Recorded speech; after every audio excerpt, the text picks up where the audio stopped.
Confession, gym owners, I lost money on apparel for 13 years. That's like the entire time that I've run a fitness business. The only year I turned a profit, $7.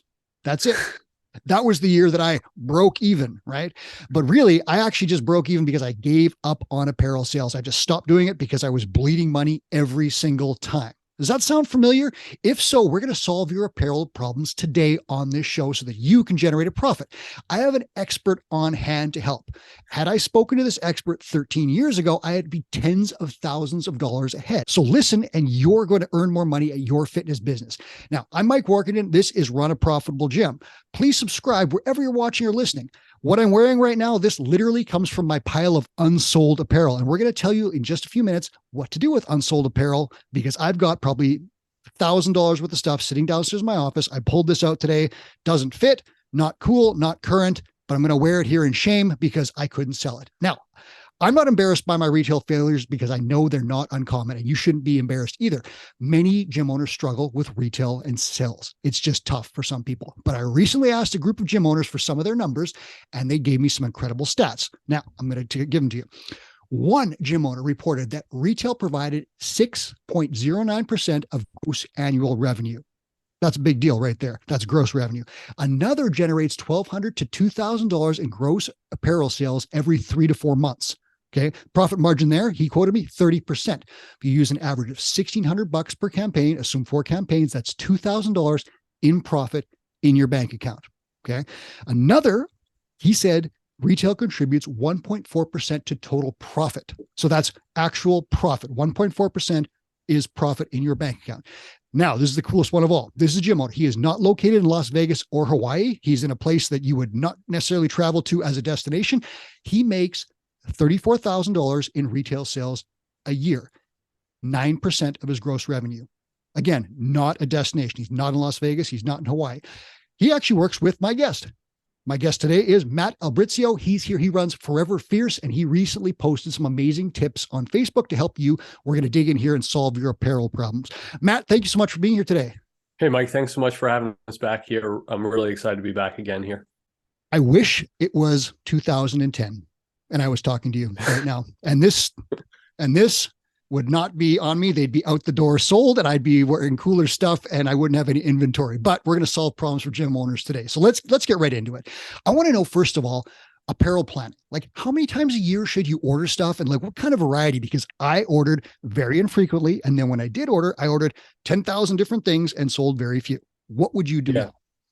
So right now, I would find that the baseline for most gyms is about 4 to 6 times a year. At an absolute minimum, most gyms should be swinging in order at least once a quarter. That's the absolute minimum, and that's pretty doable. You know, I think whenever people hear about apparel or they start working with an apparel vendor who specializes, you know, in the fitness industry like us, they're like, I just don't want to do something every month. I just don't have it in me every month. And honestly, I'm the first one to tell you, don't do stuff every month. 4 to 6 times a year is great. And in terms of variety, one thing we see with new clients who work with us, and they're like, okay, this is someone who specializes in this. I haven't gotten caught up on apparel. So what I'm going to do, we're going to do tees, we're going to do tanks, we're going to do long sleeves, we're going to do hoodies, we're going to do crew necks. We're going to do it all in this month. And it's like, don't do that. You know, all those ideas are amazing over the course of the year, but spread it out over time. You know, one data point I could share with you is that no matter how much stuff you offer, so even if you offer all 5 or 7 of those items, you know, members will only buy 1.2 items per transaction. So Really? It doesn't matter so it doesn't matter how much stuff you offer. People think more, if I offer more, people will buy more. That 1.2, well, who's the 0.2? The 0.2 is like your family, your real diehard coaches, your diehard members, you know, so like they might buy multiple things, but the average member is just going to buy one thing, no matter how much stuff you offer. And again, it's easier to plan this stuff out and say, you know, you have members asking for crop tops in December, hoodies in July, Muscle tees in January. I got some at a discount. You could tell people like, look, we got that stuff coming, but right now we're focused on our winter package. Right now we're focused on our summer package. So I find that 4 to 6 times a year, spreading things out, that's really the method for success right now. From where I'm at ground level, that makes absolute perfect sense. And what I found as well was when I tried to order a bunch of stuff, I got into all this chaos of like sizing and returns and errors. And we're going to talk a little bit about that later on. But I found that it was just so much to manage. I'm not a good retailer to start. So rather than trying to sell like 10 things, including like hats and beanies and all sorts of other stuff, a t-shirt with my logo might have been a better idea and people would have bought that. And then if I had said hoodies in fall, maybe, beanies in winter or whatever, one item all the way through, I think I probably could have carried that. And once I built the system, which we'll talk about, I think things would have worked better. So your advice, 4 to 6 times a year and limit it to one item, max 2 or just one.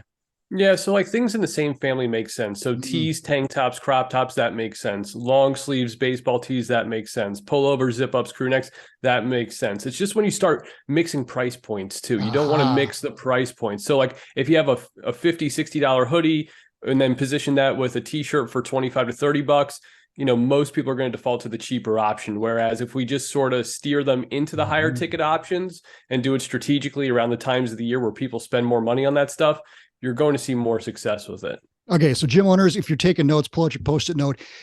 First thing, do your apparel sales regularly. Do them 4 to 6 times a year. Sell small amounts of items, like a small selection. Keep it very tight and focused. Now, next, how much should you order? So the first time I ordered 50 t-shirts. And of course, we blew those out really fast. Oddly enough, that was my first order. I still lost money because I priced them badly. But later on, I ordered a bunch of stuff and I ordered way too much, and some of which I'm wearing because I could not sell it. So tell me about like how much should gym owners order? And then how essential is a pre-order system? Right. So I would always recommend all gyms. There's very few outliers. So if you're asking yourself, am I the outlier? The answer to that question is probably not. I'm the snowflake. So, I would, again, if you're in a high drop-in area, you do get a lot of visitors. You might not need to pre-order stuff but for 99% of gym owners, run a pre-order for the week. And basically you're collecting sizes ahead of time because this is going to cut down on those sizes where when I jump on a call with a new client, the number one thing they say is, I have some inventory right now, but it's in like weird sizes that I don't need. Extra small, 2XL, a women's medium. Like what we want to do is we want to order as close as possible to what we need. So with the pre-order, let's say you had 30 pre-orders. Okay, we see that the most popular sizes are large, medium, and XL. I'm only going to order extras in that. I'm not going to add 5 to each size for obscure sizes. So, run the pre-order for a week, see how many you get, and then just intelligently add extras. When I tell people to add extras, they're like, is this the part where you tell me to order like 50 extra? And it's like, no, like 6 to 12 extra is all you need to cover everyone in the gym. The days of ordering 20, 30, 50 extra, those days are gone. 6 to 12 extra is enough. And it's going to prevent and cover a few extra things. It's going to cover those stragglers. Like there's just some people in the gym and we all love them, but like, it doesn't matter how many times you tell them there's a pre-order, please order ahead of time. They're going to be like, what email? That's true. That is, I didn't see it. Yep. And it's usually the person you love the most in the gym too. It's like the person who is your number one fan or your number one client, but they just don't participate in the pre-order and they want something. So you have a little extra for them. And then in the nature of screen printing right now, there is a spoilage rate. So like there's natural stuff that goes sideways during the production process. And I'm always upfront with people about that. There's a hole in a shirt, something's printed a little crooked, something's missing from the box, like that type of stuff happens. It happens with us 1% of the time, but it's good to account for that in case, again, you are printing exact numbers. You do need a couple extras to cover that stuff. It doesn't hurt to order 6 to 12 extras. That's not going to break the bank and that's not going to bankrupt you. Okay. So gym owners, run a pre-order for a week. And then from there, tack on some extras in the most popular sizes. Put that on your Post-it note. I can tell you that I did not do that. And I can also tell you from when I worked retail way back in the day, I was at a shoe store, a sporting goods store. Retail orders are formulaic at the giant level. So when you're working for a giant company, they know their size runs and so forth. Like you're not going to get an order of shoes and you're not going to get like 15 size 14s. You're not going to get those. You're going to get a bunch of 8s, 9s, and 10s in those, like where they've done the research. They know what's up. They know exactly what to send. But then, despite that experience, when I was a gym owner, I decided, oh, I'll order so many of these and so many of these and so many of these. And I guessed, and I'm stuck with extra small muscle tees that no one will buy. So make sure, and ask your retailer, like if you're working with Forever Fierce, they'll tell you, order more of this, these 6 extras. They'll break it down for you. If you're working with another person, ask them that question. If they can't answer it, you maybe want to change vendors. Now, related to that topic, the pro shop. So I've got behind me, the fake pro shop. Would you have a pro shop? Would you stock a ton of inventory? You said probably not, but like, what's the value of the pro shop these days? So in terms of a pro shop, it's one of those things where it's like, sometimes people just like to do stuff. It doesn't need to be the biggest money generator. It just looks cool. Like, I don't care if it makes me money. It just looks cool. You walk in here, it looks cool. This is what I did with the space.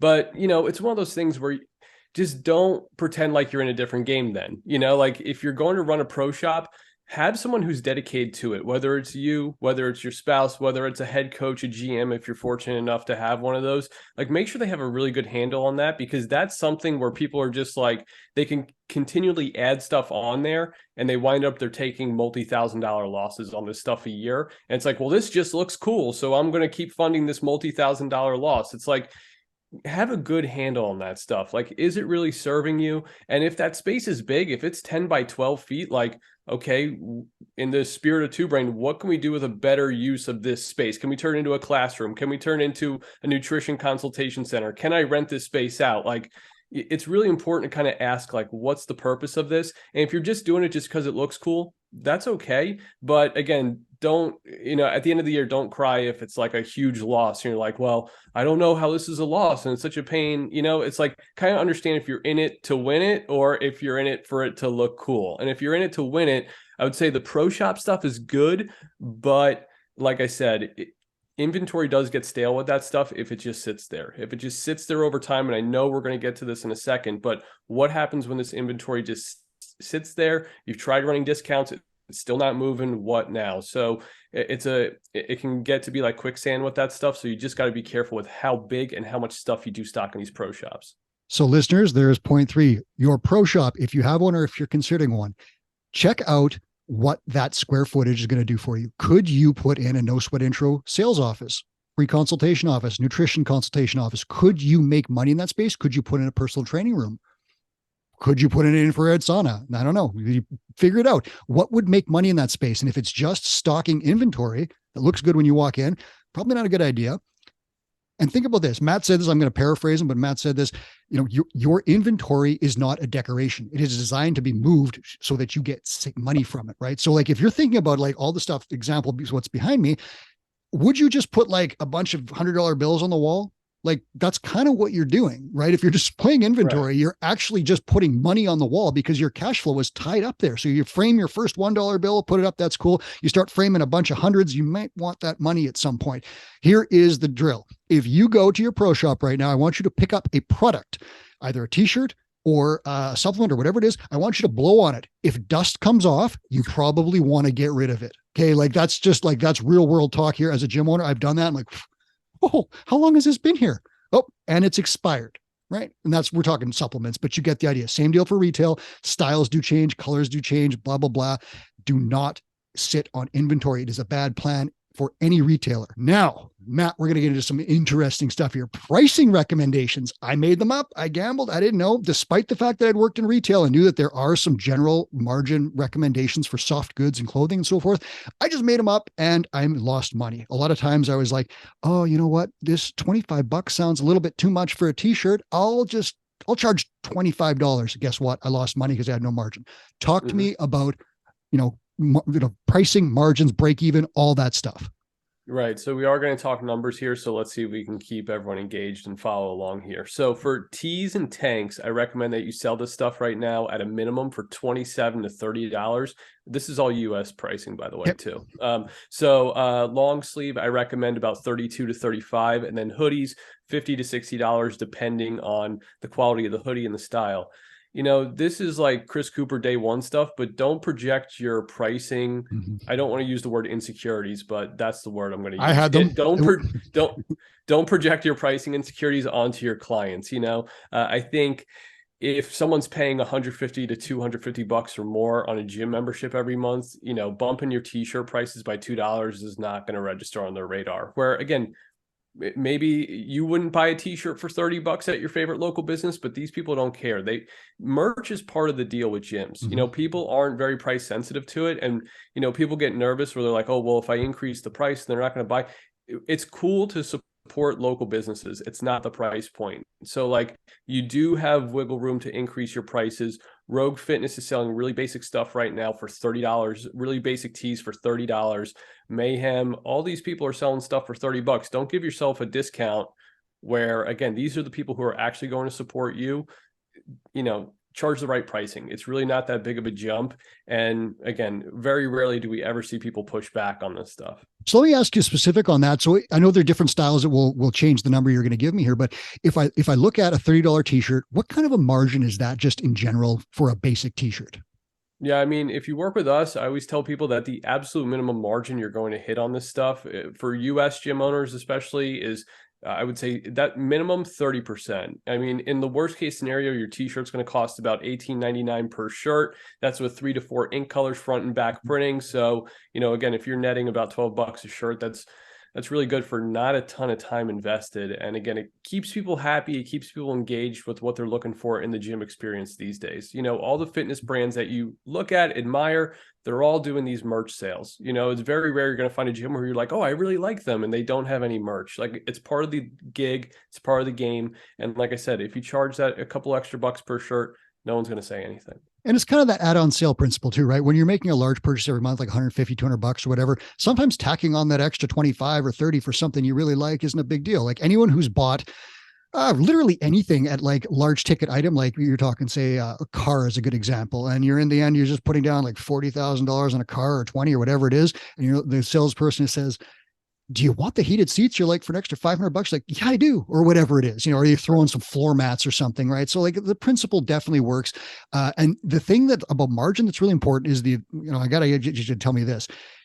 What does margin allow you to do? Meaning, you're going to profit, but how can you screw that up badly if you don't sell the stuff? You had an example that you put up with some actual numbers of calculating break-in and even and beyond. So tell me about what that margin plays out, how that plays out in real world. All right, so hopefully everyone can follow me on this. So with unsold merch, what's your break even if you have 40 shirts and they cost you $15.99 each? So 40 shirts priced at about $16 each is going to cost you about $630.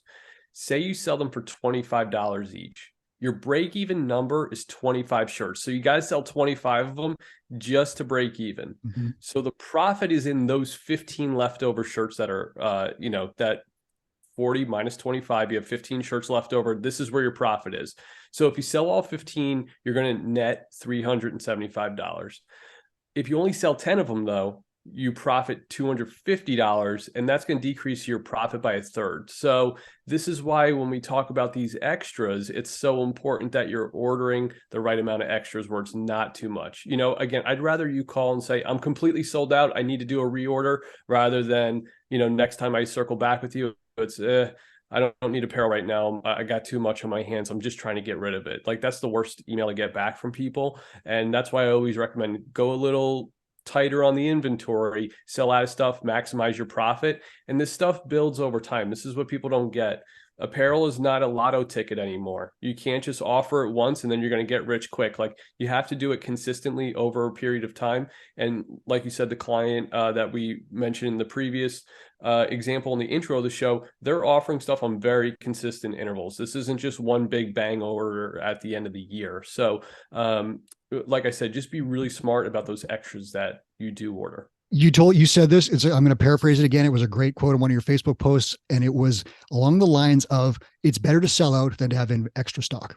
And right. If you think about it, yeah, that's obvious, but I didn't realize that. I thought I'll just buy all these t-shirts and I'll have this stock and I'm the cool guy with a box of t-shirts I can sell.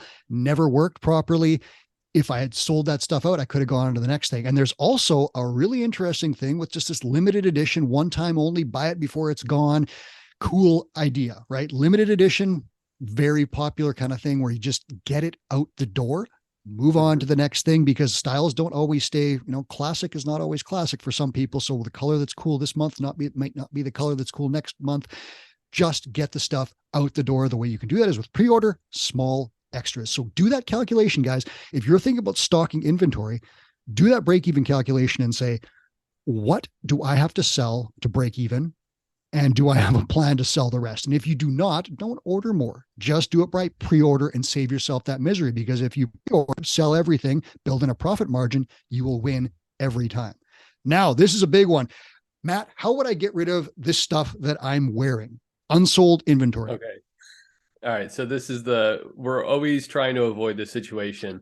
Usually I'm dealing with new clients who are like, I want to get started with you, but I already have so much stuff on the shelf right now. How do I get rid of this unsold stuff? It's just been sitting here. It's from the last Memorial Day. It's from last summer. I just need to get rid of it.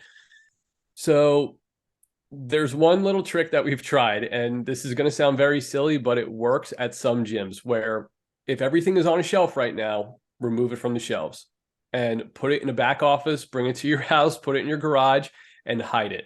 And I guarantee there will probably be 3 to 5 people who go, where'd those shirts go once you remove them from the shelf? And they're going to say, well, I wanted one. And they just weren't buying it because it was always available. But now that you removed it, they're like, wait a second, who moved my cheese? Like, where is that? And I want one. And then when they ask for it, you say, no problem, I'll bring you one tomorrow. What size do you want? Now, one thing that people do, though, is, and I know because we go to retail stores and we shop and we go to the mall or we go to a sporting goods store and we see the rack and then the discount rack. And it's like, all right, I'm just going to borrow from that playbook, fire sale. Anything on this rack is 30% off, but here's the full price stuff. It's like basically all you're doing is training people to wait for things to go on that rack to this rack. So don't do the all year round discounting thing.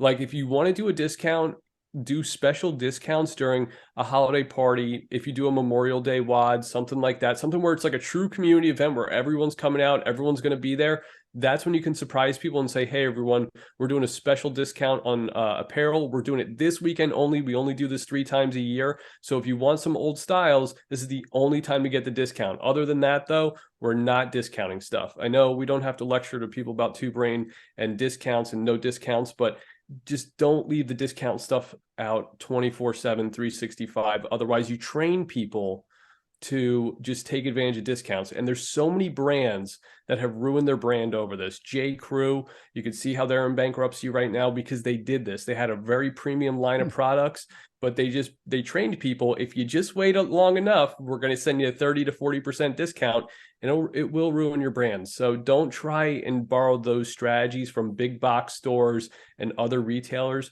Just sit tight on that price point, offer the discount strategically. And again, that's going to be the best way to get rid of stuff. Sometimes you might just have to toss it, turn it into, a wash your car rag. Like it happens, but that's why I recommend if you're ordering tighter inventory, you're not going to run into that problem. Hey, gym owners, a couple things to unpack there. Matt hit it.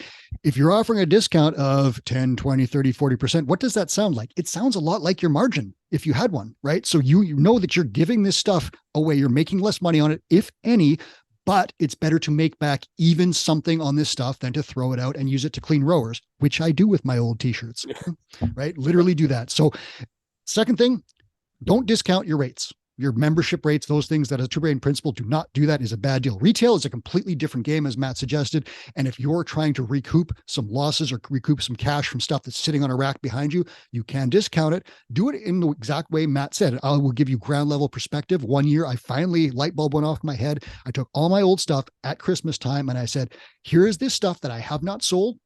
As is, sizes are weird, but if you have a relative or a friend or you or whatever, buy it at this discount. I think I charged like, even half price or like something that was just designed to get something. I sold a bunch of it. And that, $300 that I made was at that point, it was a loss, but it was really profit because I was going to throw that stuff out. So, you want $5. Cool. I'll tack it on your card. All right. Thanks for that, Matt. I just made $5 and I'll send you your cut. Yeah, that worked just perfectly. Now I've got the cool style ready. Right. So now let's talk about final stuff. Final tips for success. You had a few other things. You had a list that was really cool. Tell me about some final tips that gym owners can use to crank up their apparel program. What are we missing here? Right. So Right. So I got about 4 to 5 different ideas that people can chew on and figure out if it's going to work for them.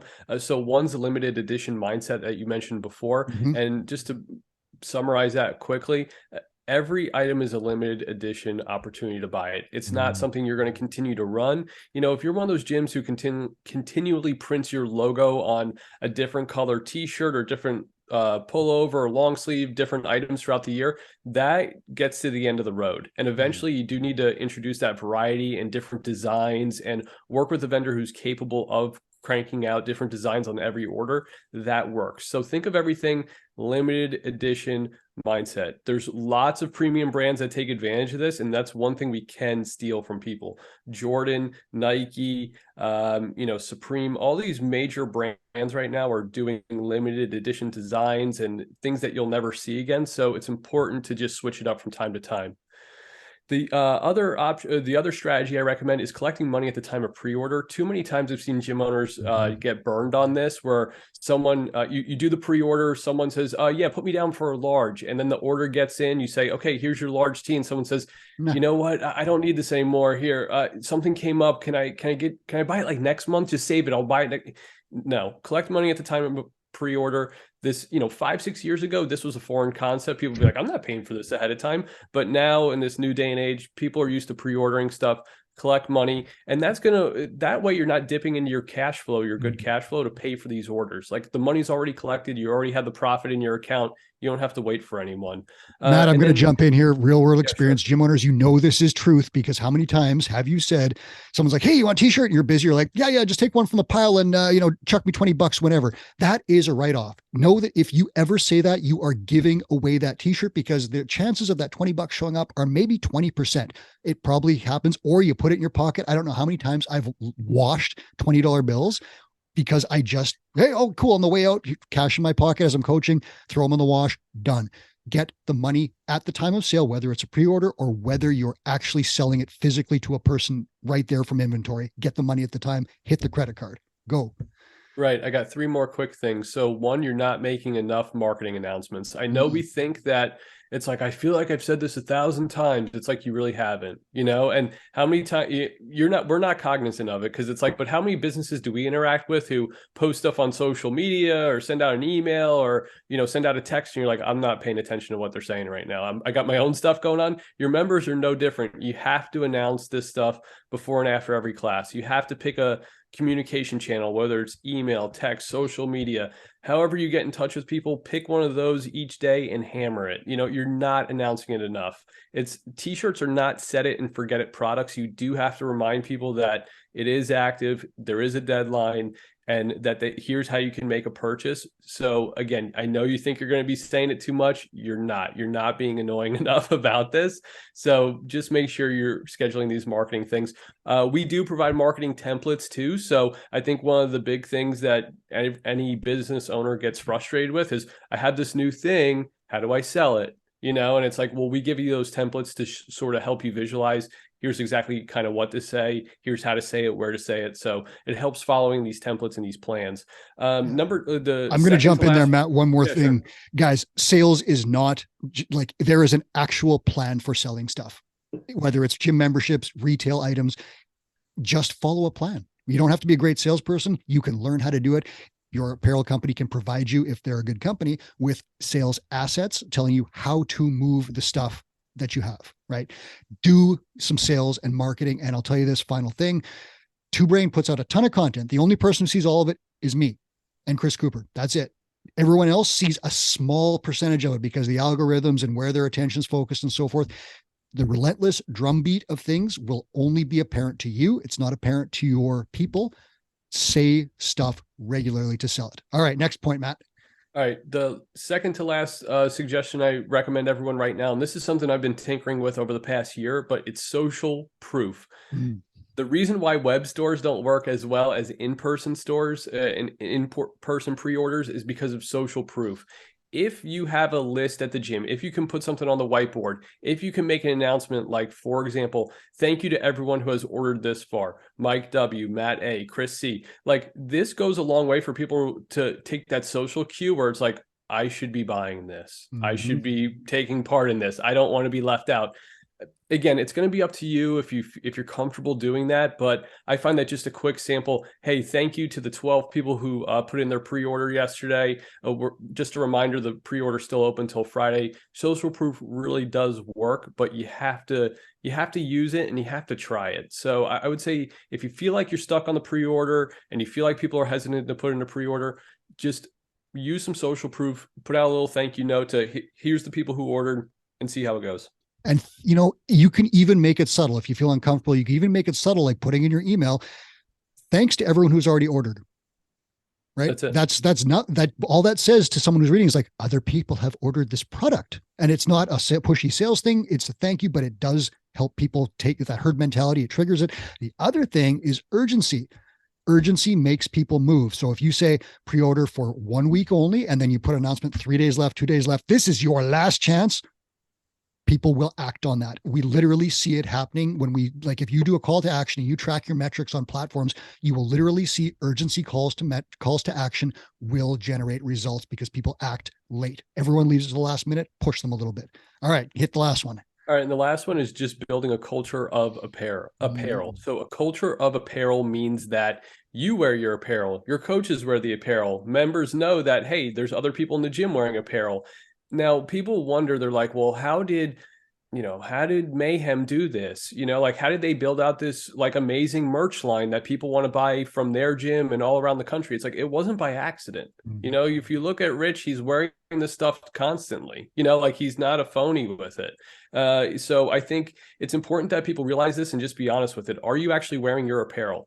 Be conscious of it. And again, if you're one of those people who's like, I only wear Lululemon stuff or I only wear Nike stuff, and it's like, you have to get over that if you want to really sell apparel. It's not a coincidence that the gyms that sell the most apparel, the owners are constantly wearing it. And it's not like I check this stuff, but like if you see them on social media, they're hanging out with their kids, like they're wearing their merch. Like it's not a fake thing. So just be careful about like what message you're sending to people subconsciously. Like, are you wearing your apparel? Do your coaches wear the apparel? Make it cool. Make it part of the deal. And I guarantee it will start to catch on. But it's not going to happen overnight. It's going to take a few orders for people to be like, oh, this is part of the deal. But over time, once you install that culture, people just know merch orders up. Okay, I'm ordering, and you're going to have a lot more consistency if you can establish consistency with your ordering and your behavioral patterns of wearing stuff as well. And I'll tell you from a media perspective, guys, when people are wearing your stuff, take some pictures of them wearing it, right? Get looking happy, smiley people wearing your apparel, put them up everywhere. That's great branding from just like a general standpoint, but it also helps with apparel sales. You can certainly pay a little extra attention to what we'll call your most marketable individuals. You can decide what that means to you. But if there's someone who looks great in your apparel, take a picture, put it up. That will help you because people are still influenced by stuff like that. Take some pictures, wear the stuff, tell people, show it off. I agree with you 100%. When our coaches started wearing our stuff, people asked, how do I get that? New members are like, how do I get that?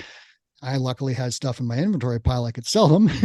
But what I would do now is say, you know what? That's sold out. That was limited edition, but we have a new limited edition pre-order coming on March 1st because it's on my retail calendar. It's going to be amazing. I've got a cool design that Forever Fierce crafted for us. You're going to love it.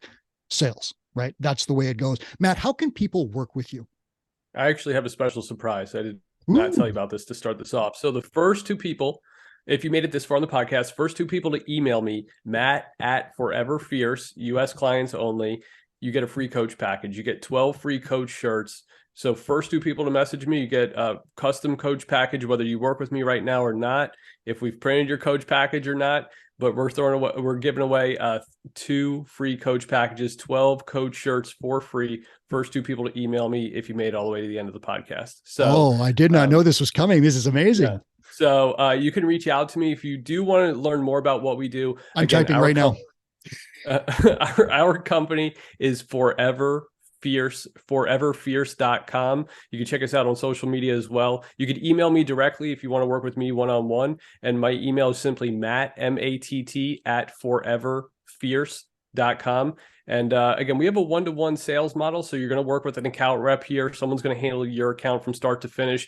You don't call a 1-800 number. And this is a concierge premium service that we offer people right now. And if you're interested in if we can help simplify something for you or plan things out, just reach out and I promise we'll get you taken care of. I'm going to ask you one question related to that, Matt. Can you, when people message you, can you tell them what's cool right now, what styles are good, what graphic designs, what might, like, what's going to move some units? Can you give them that advice? Because I don't know anything about that. Yeah, right. So we work with all types of people, whether you are super experienced and really into apparel, or if you're just like, I know I need to do this, but I have no idea what's cool. I have no idea what to do. I have obviously I have so much data to use right now. Like I've started tracking this stuff.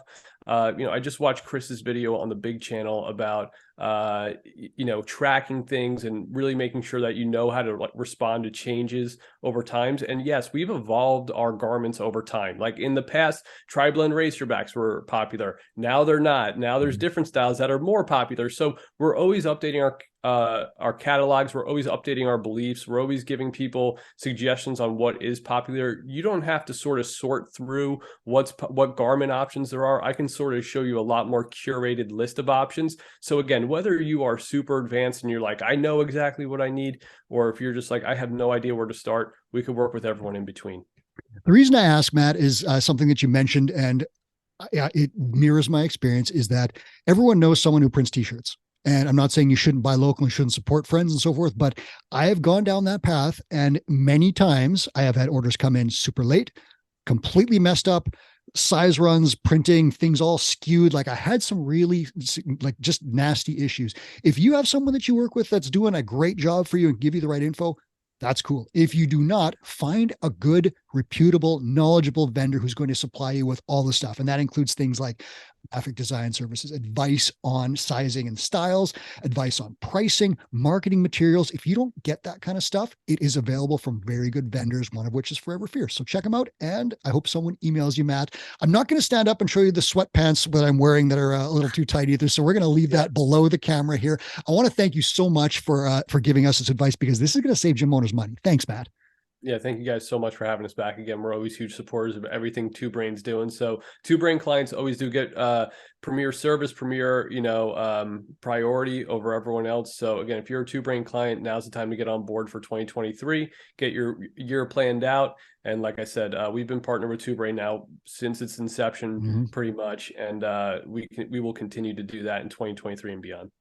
Matt makes money for gym owners. Contact him. This is Run a Profitable Gym. I'm Mike Warkentin, and thank you so much for listening. I would love it if you hit subscribe on the way out wherever you're watching and listening. It really helps us out.